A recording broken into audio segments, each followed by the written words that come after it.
right, welcome back everybody. Final part of our mcbw Design Summit. Today we are going into our third of our focus topics, Opening Minds, Design Awakens Curiosity. But we're going to start with a great presentation. Ana Relvão. Ana, you're an industrial designer for many years, co-founder of RelvãoKellermann. You've received many awards, too many to mention here, there will be a long list.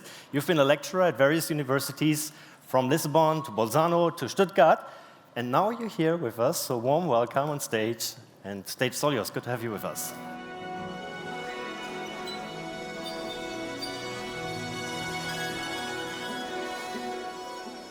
Hi everyone. So Design Awakens Curiosity. So first time when the Munich Creative Business Week asked me to talk about this topic, I thought, yes, absolutely, why not? I mean, we have been, so me and my partner, Gerhard Kellermann, we have been here in a Hochschule München.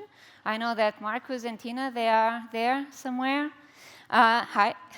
And we were just talking with the students about how important it is to keep on being curious throughout your entire life as a designer, as a person.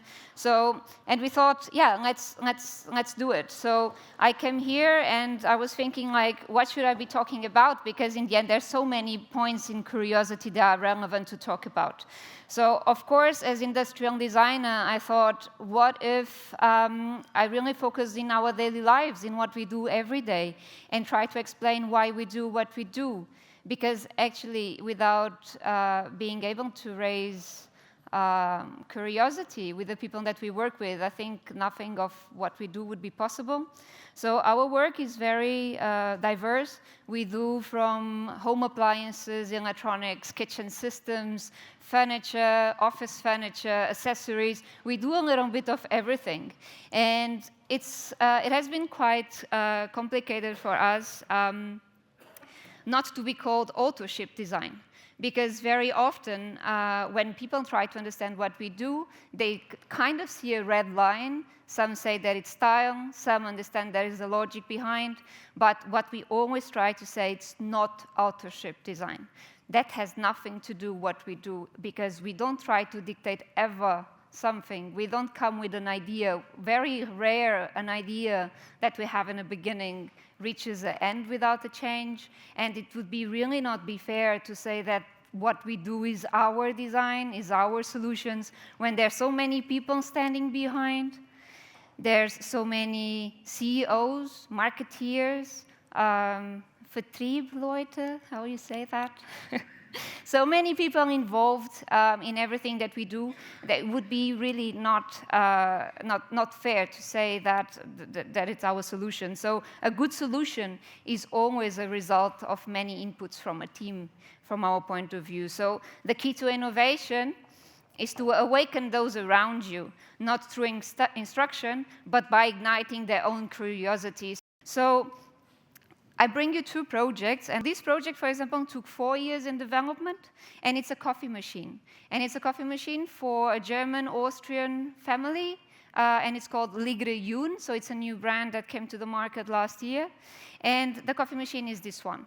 And this, when we started to design this coffee machine, actually here it was the case that there was nothing there. So we started from nothing. It's this case, these rare cases, actually, that design is involved since the very beginning, when there's not even a product there.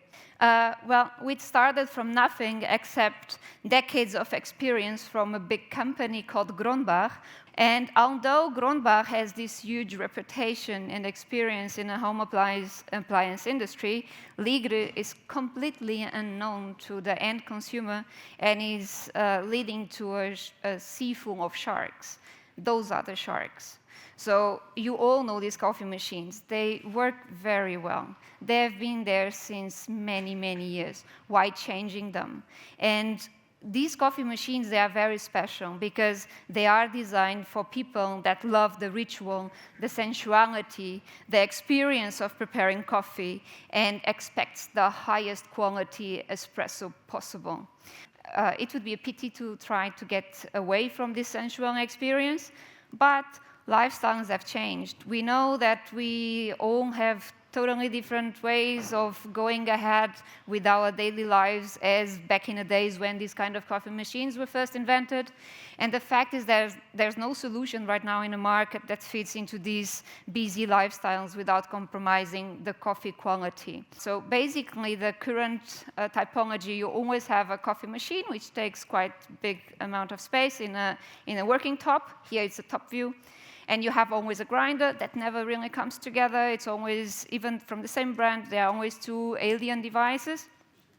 And whenever you have someone coming to it, we thought, can we, with the technology of nowadays, be able to reduce it in terms of size, turn it around, and make it a kind of a background, so that I can finally have space, so here you see it compared, so that I finally have space to prepare the coffee in front of the coffee machine. But also I have space for preparing food, because kitchen is also for that. Within the same machine, and just with 3 buttons, you push the lever and you have a coffee just in the push of a button. Of course, you need to prepare it yourself. Or if you are experienced barista, you do have the nerd mode. And in a nerd mode, you can really have much more information about the flow rate and all information that you need to have to be able to adjust all the settings according to your own taste. We worked all the time together in ping pong, always sitting down with the engineers, with the CEO, with the marketing team. And this is right now signed for 5 patents.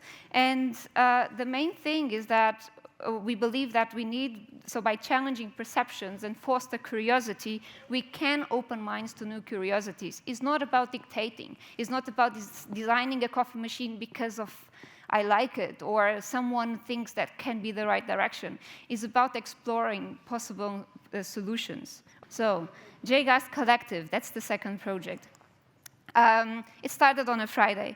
So J-Gas Collective, so here there's a picture, is Jan, Gerard, myself, Sven, and Tobias.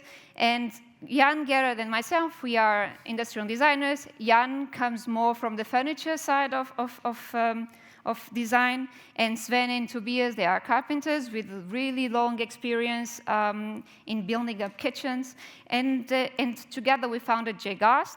So J-Gas is a new kitchen system based on a frame construction, and with this we got a patent for how to build kitchens.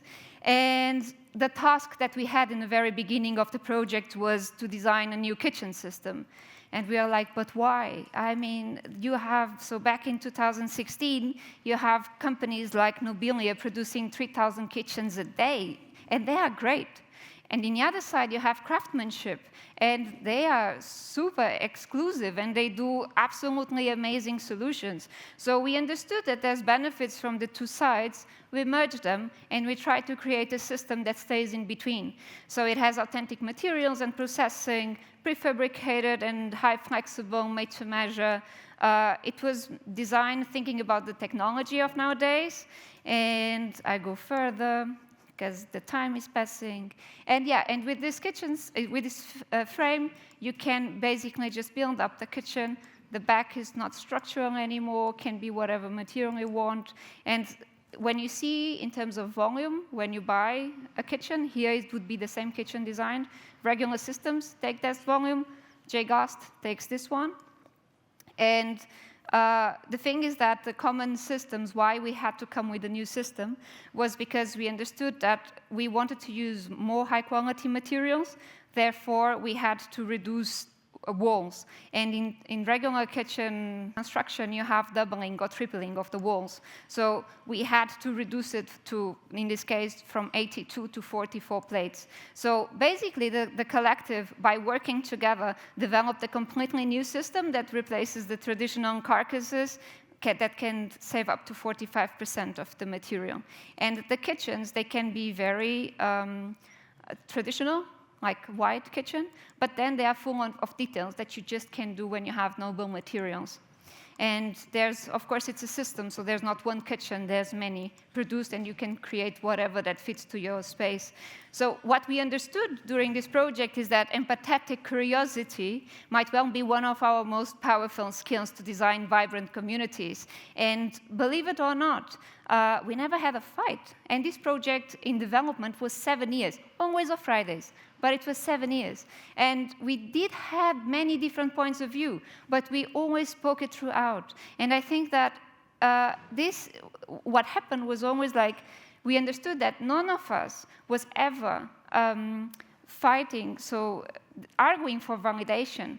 We were just fighting for trying to find a meaningful transformation. Thank you.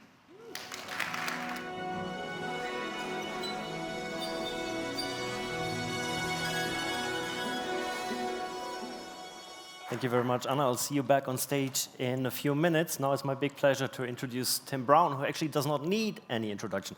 Tim, you're an industrial designer by training and by heart. You're currently the chair of IDEO. You've been previously the CEO for 20 years. You're a public speaker, book author. And in your profile, it says Tim Brown is an influencer. Now, I was thinking a little bit, influencer, quite a term out there, right? When you would look in an old school dictionary, it would also say influencer. Tim Brown is an influencer. Tim, with this, pleasure to have you here. Warm welcome and big applause. I just love those products that Anna was just sharing with us. And you know, design doesn't exist without curiosity. Right? We know that. I'm going to talk a little bit about maybe the other end of the spectrum in terms of what happens when we start to try and ignite curiosity in a country. What happens when we try to design possibilities for a country.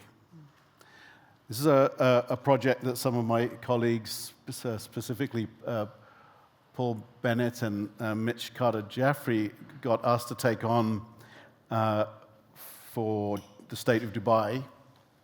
And it's about the design of a ministry, the Ministry of Possibilities.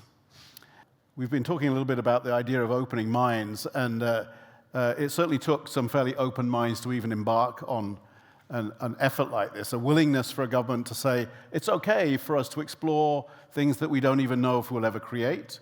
It's okay for us to explore questions that challenge the way that we do things today. As we all know, asking questions is the first step in the design process. And so curiosity plays an incredibly important role in a ministry of possibilities. Again, not something that politicians and government bureaucrats are necessarily very comfortable with. In general, they like to have certainty, not necessarily questions. So how do you get a government department comfortable with the idea of asking questions and asking different kinds of questions? Something that is crucial if you're going to imagine the possibilities of the future is that we don't just ask questions about the present, although they're important. It's important to ask questions about the issues that might be facing society today. And you know, for a country or a state like Dubai, which is wealthy, everything kind of seems to be going quite well, but they're willing to ask, well, what might come next? What might be our next chapter?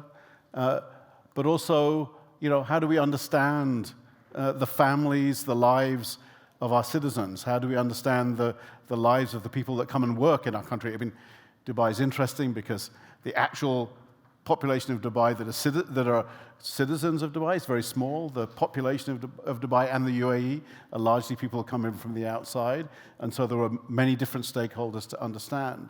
And I think asking these kinds of questions is a very powerful thing for us to do with design, right?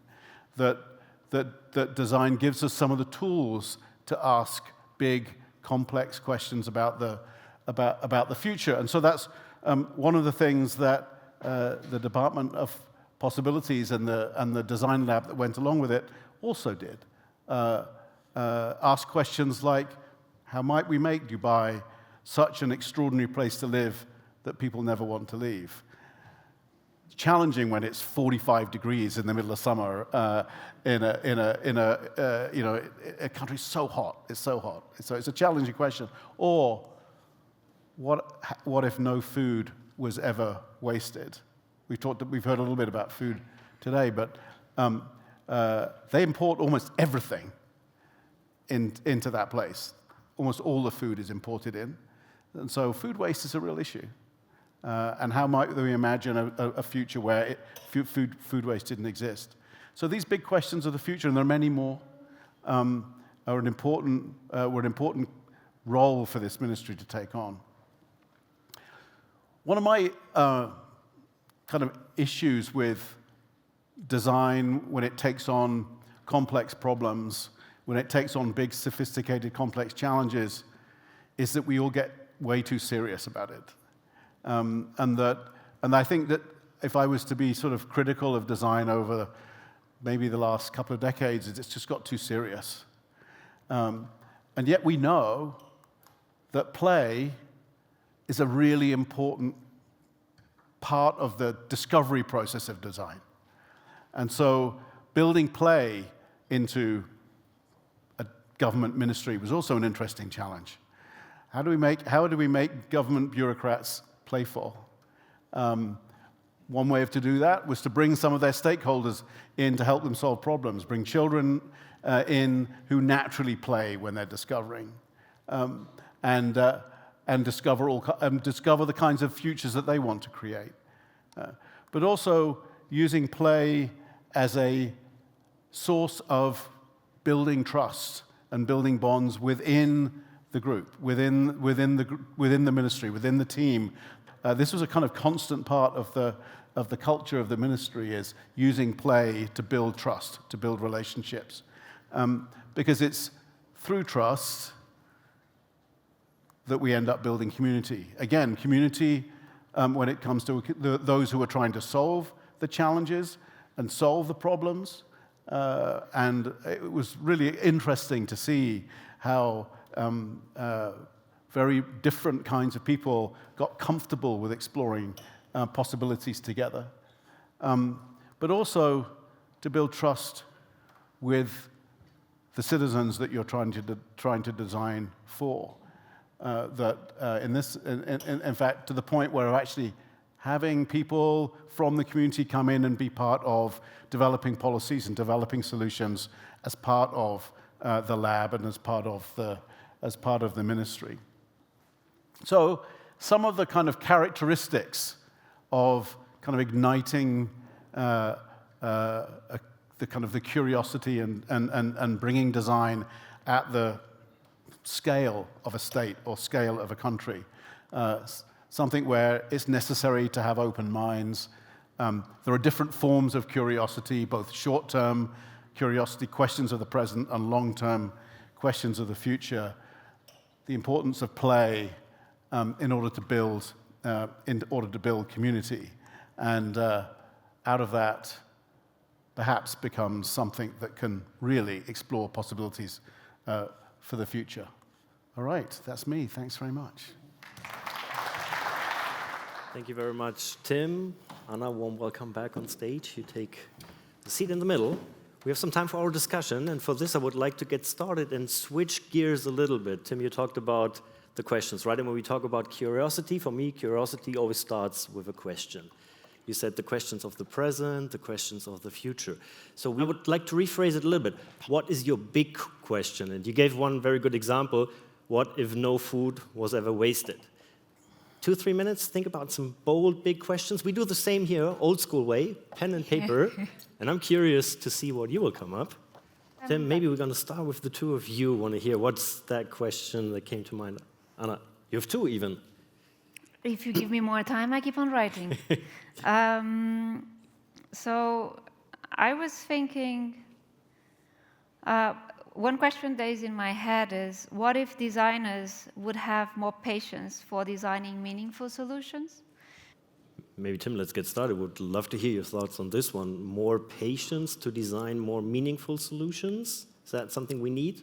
I mean, I think whatever it takes to design more meaningful solutions. I don't know if it's just patience, but I mean, that clearly should be an aspiration. I don't know that you would necessarily. I mean, we can design trivial things, I guess, but I think if we want to have impact, then we need to figure out how to design things that are more influential and more impactful. And I think patience may be one of those things, but I think there might be some other things too. I'm curious to hear what that would be. Also, it's the patience, maybe the markets that dictate something. Yeah, I mean, of course, again, you don't develop anything by yourself. So, of course, you need to have also companies that are willing to also invest in that. So sometimes, I mean, the experience that I've been seeing, it's this kind of, impatience also from the side of the companies themselves, because they think like, okay, we need to have something very fast. And that actually leads me to my second point, because I think that things are so fast in terms of companies, or briefings are so fast, because they tend to reduce design to a form or to a style. And that's, I mean, why are we talking about this again in 2025? I mean, shouldn't that be solved by now? I mean, it was some years ago, kind of, I have the feeling, and it's just getting worse. So, yeah. It's interesting also how, because that would have been also one of the starting questions to talk about, how do you perceive design and the debate around the role of design in that current zeitgeist that we have. I mean, 2025, we're living in somewhat special times, however we would phrase it. I mean, a lot is happening. How do you see the discussion about the role of design in this context, Tim?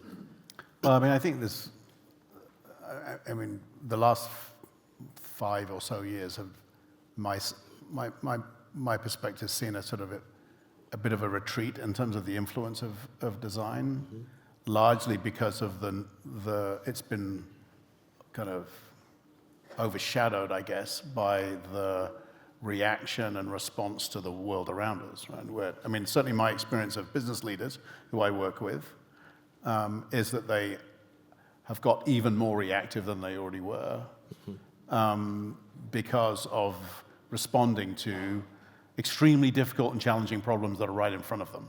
There are so many things for business leaders to react to that their interest in thinking about questions of the future, in thinking a little bit more long-term, being willing to have patience to develop things that might have more impact, is less than it was.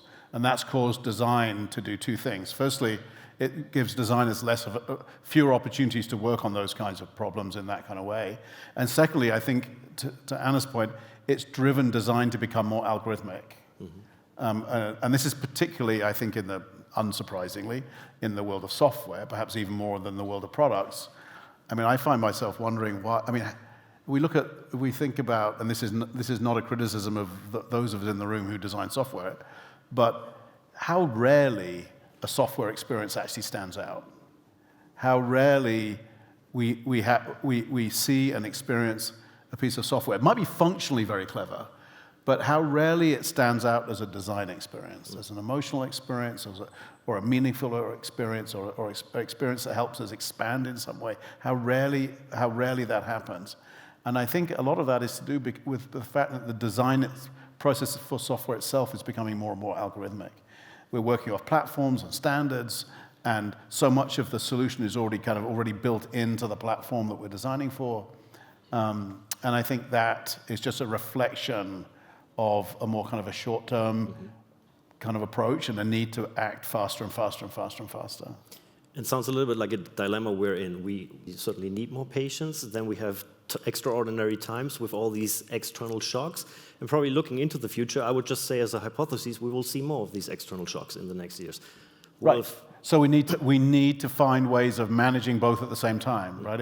If we wait for things to settle down so that we can start thinking about the big ideas again, we'll be waiting a long time. But if we don't think about the big ideas again, if we don't start imagining futures that are more aspirational, where we start to kind of take control of the future again a little bit, then I mean, my worry is that, and this is based on somebody who I have a lot of respect for, Kevin Kelly, who was a founder of Wired magazine, has written a lot of good books about technology. He always talks about what technology wants. Well, technology will get what it wants unless we decide what we want, right? And the job of designers is to help society decide what we want. So we talked a little bit about the role of design in this current state, and more specifically, our theme here, how to design a vibrant community. I would like to talk a little bit also about the limits of design when it comes to designing vibrant communities. Anna, what's your take on this? Where do you see limits as well, to the role of design and to the role of designers, in both directions? I remember when I was a student, that we learn design can change the world. Design can do everything. We designers have so much power. It is true that we do have so much power, but we are not alone. And alone we don't do anything. So thinking about limits of design, it comes again to the same story. If we don't listen, design alone is not enough. So for me, that's actually one of the limits, that we should not believe that we are able to do everything, because we are not. We are very good mediators. We know a lot about different things, but we won't change the world alone. And maybe there, when you say design can change the world, that for me, first of all, is neutral. It can change it in a positive and or in a negative way. And also that, when we think about our topic here, I mean, designing vibrant communities, I'm just a little bit provocative now. We see designed solutions out there that are going against designing vibrant communities. How do you see that? I mean, design has consequences, of course. And perhaps we have not given sometimes. Well, we have a philosophy in design, which we talk about prototyping all the time, right? We talk about making things in order to test our ideas. There are some kinds of things that it's very hard to test with prototypes, and the unintended consequences, particularly of the design of complex systems, is quite a difficult thing to test.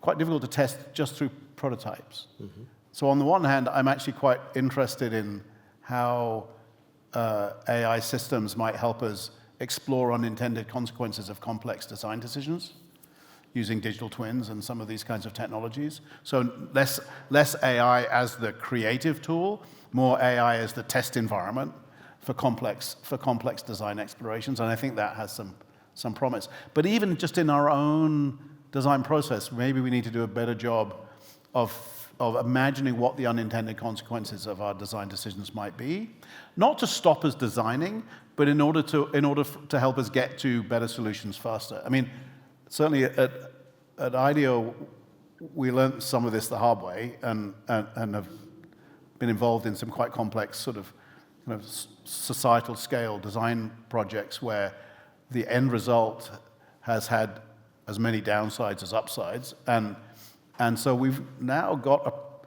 a specific part of the design process where we, as concepts are beginning to emerge, where we literally have workshops whose only job is to try and imagine some of the unintended consequences of the designs that have been created. That's all that happens in that, yes, in that moment, that design environment. So it's kind of like trying to prototype the future a little bit. Mm. The role in the bigger ecosystem.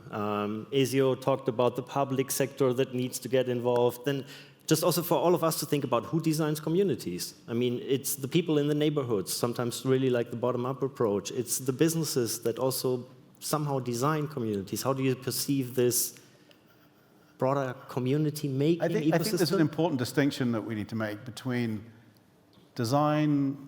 Well, for me, one of the definitions of design is that it's intentional. Mm. In fact, the best definition of design, at least my favorite, comes from Herbert Simon, who was actually the grandfather of AI, but is also Nobel laureate. And he talked about design being whenever we take an existing situation and seek to make it a better one. So it's the seeking bit, right, that's important when it comes to design. It's about some sort of intentional activity. So communities get formed all the time, mm-hmm, but not necessarily intentionally, right? So people aren't necessarily conscious of the fact, just that people aren't conscious necessarily that they're creating an experience for other people.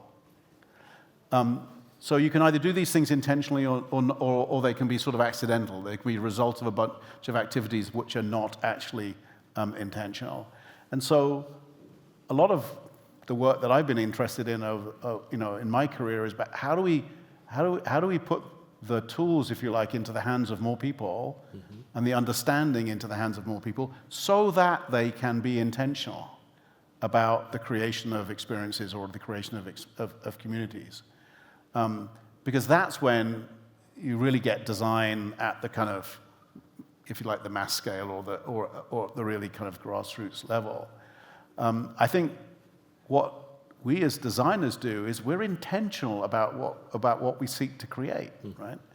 And when I was talking earlier about my question is, what would make design and creativity and inventiveness an abundant resource would be if many, many more people understood how to be intentional about seeking to create things that are better.